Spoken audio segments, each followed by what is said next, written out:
অনাহুত এবং এইটার সাথে আমি এটাকে সম্পৃক্ত মনে করি না। এই অংশটা না বললেই ভালো হতো। ওই নির্দিষ্ট সময় যখন আসবে তখন আলোচনায় আমরা অংশগ্রহণ করব। এখানে এই ব্যাপারে আর কিছু বলতে চাচ্ছি না। ধন্যবাদ আপনাকে।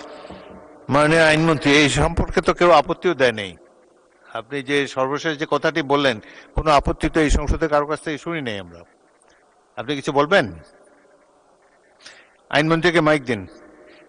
বাইরে গুমের বিচার করার ব্যাপারে এই সরকারের সদিচ্ছাকে অনেকে প্রশ্ন তোলার চেষ্টা করেছেন, সেই কারণে এই বিলটাকে আমরা উপস্থাপনের আগে আপনার সামনে ক্লিয়ার করলাম যে আমরা গুমের বিচার ব্যাপারে কতটা কমিটেড।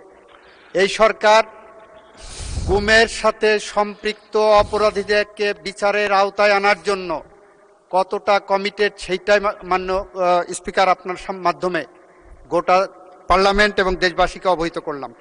মাননীয় মন্ত্রী, বাইরে কত লোক কত কথা বলে, আপনি সংসদের মধ্যে যে আলোচনা হয়, ধন্যবাদ। আপনি সংসদের আলোচনার মধ্যে সংসদ সদস্যদের বক্তব্যের মধ্যে আপনার বক্তব্য সীমাবদ্ধ রাখেন। বাইরের কথা শোনার প্রয়োজন জাতীয় সংসদে এখন নাই। মাননীয় বিরোধী দলের সদস্যদের সহ এই সংসদে উপস্থাপন করতে যাই। এটি এমন একটি বিল যে বিলের মধ্যে ক্রাইম এগেনস্ট হিউম্যানিটির ডেফিনেশনের মধ্যে গুমকে অন্তর্ভুক্ত করা হয়েছে। এটি এমন একটি বিল যে বিলের মাধ্যমে আমরা আন্তর্জাতিক অপরাধ ট্রাইব্যুনালে গুমের বিচারকে সঠিক পথে নিয়ে যাওয়ার জন্য আমরা গুমকে একটি মানবতা বিরোধী অপরাধ হিসেবে ডিফাইন করেছি।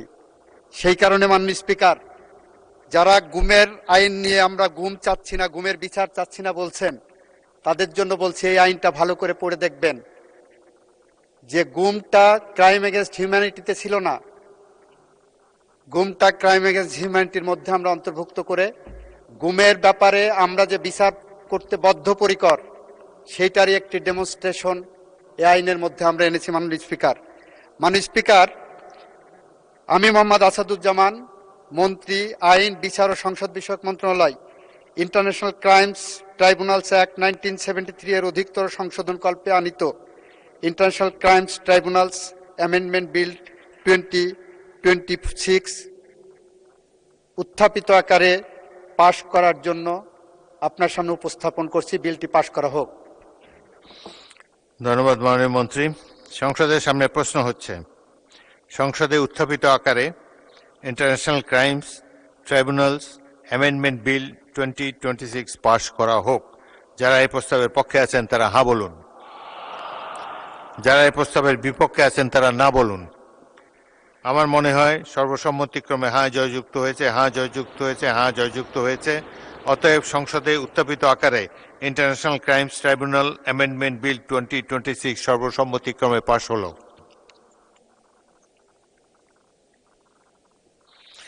বিরোধী দলের নেতা বলুন। মাননীয় স্পিকার, আপনাকে ধন্যবাদ।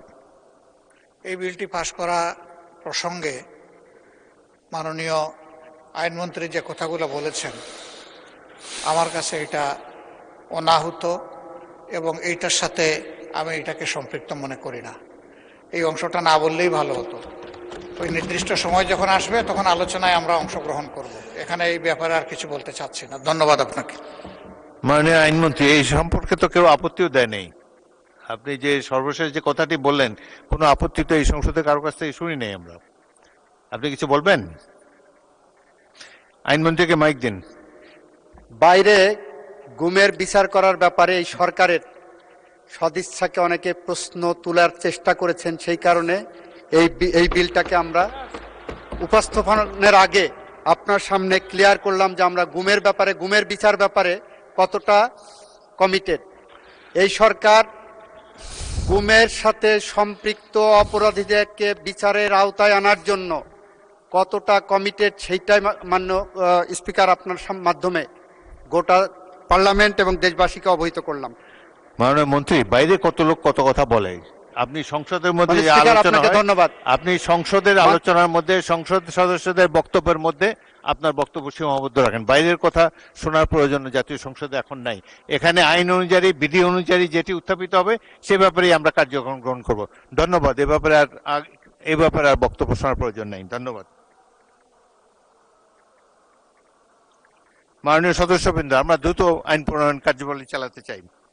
আমি এখন মাননীয় আইন, বিচার ও সংসদ বিষয়ক মন্ত্রী জনাব আসাদুজ্জামানকে রেজিস্ট্রেশন অ্যামেন্ডমেন্ট বিল 2026 উত্থাপনের অনুমতি প্রার্থনার জন্য আহ্বান জানাচ্ছি। মাননীয় স্পিকার, আপনাকে ধন্যবাদ। মাননীয় স্পিকার, আমি মোহাম্মদ আসাদুজ্জামান, মন্ত্রী আইন, বিচার ও সংসদ বিষয়ক মন্ত্রণালয়, রেজিস্ট্রেশন অ্যাক্ট 1908 এর অধিকতর সংশোধনকল্পে আনিত রেজিস্ট্রেশন অ্যামেন্ডমেন্ট বিল 2026 এই মহান সংসদে উত্থাপনের জন্য অনুমতি প্রার্থনা করছি। মাননীয় মন্ত্রী, আপনি বিলটি উত্থাপন করুন।